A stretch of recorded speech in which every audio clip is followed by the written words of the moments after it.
झारखंड में दूसरे चरण का लोकसभा चुनाव 20 मई को होगा। इसके लिए 54 उम्मीदवार मैदान में हैं। इनमें से 18 के खिलाफ आपराधिक मामले दर्ज हैं। एसोसिएशन फॉर डेमोक्रेटिक रिफॉर्म्स ने उम्मीदवारों के नामांकन पत्र के साथ दाखिल शपथ पत्र के आधार पर यह जानकारी दी है।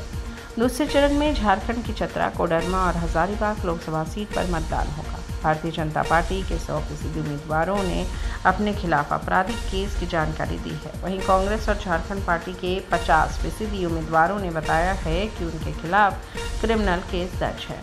इन 3 सीटों पर 23 निर्दलीय उम्मीदवारों ने नामांकन दाखिल किया है। इनमें से 8 ने कहा है कि उनके खिलाफ आपराधिक मामले दर्ज हैं। इनमें से 4 के खिलाफ गंभीर आपराधिक मामले हैं। बता दें कि भारतीय जनता पार्टी ने सभी 3 सीटों पर अपने उम्मीदवार उतारे हैं। कांग्रेस ने 2 सीट पर अपना उम्मीदवार खड़ा किया है।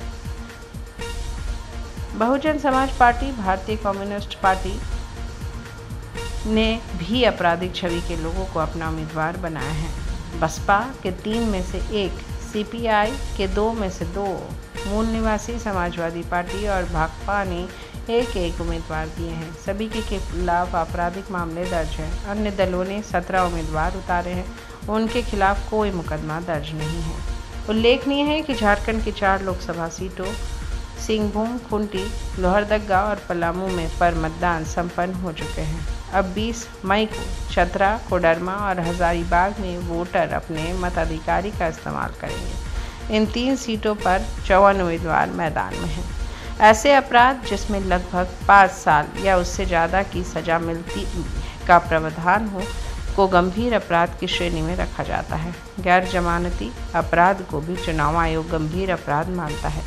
चुनाव से संबंधित अपराध जैसे धारा 171(ई) या रिश्वतखोरी के मामले, सरकारी खजाने का नुकसान पहुंचाने से संबंधित अपराध, हत्या, अपहरण, बलात्कार या मामले से जुड़े अपराध भी गंभीर अपराध की श्रेणी में आता है। इसके अलावा लोक प्रतिनिधित्व अधिनियम में जिन अपराध का वर्णन किया गया है, यानी धारा 8 के सभी तरह के अपराधों के साथ साथ भ्रष्टाचार निरोधक अधिनियम कानून के तहत अपराध एवं महिलाओं पर अत्याचार से संबंधित अपराध को भी इसी श्रेणी में रखा गया है।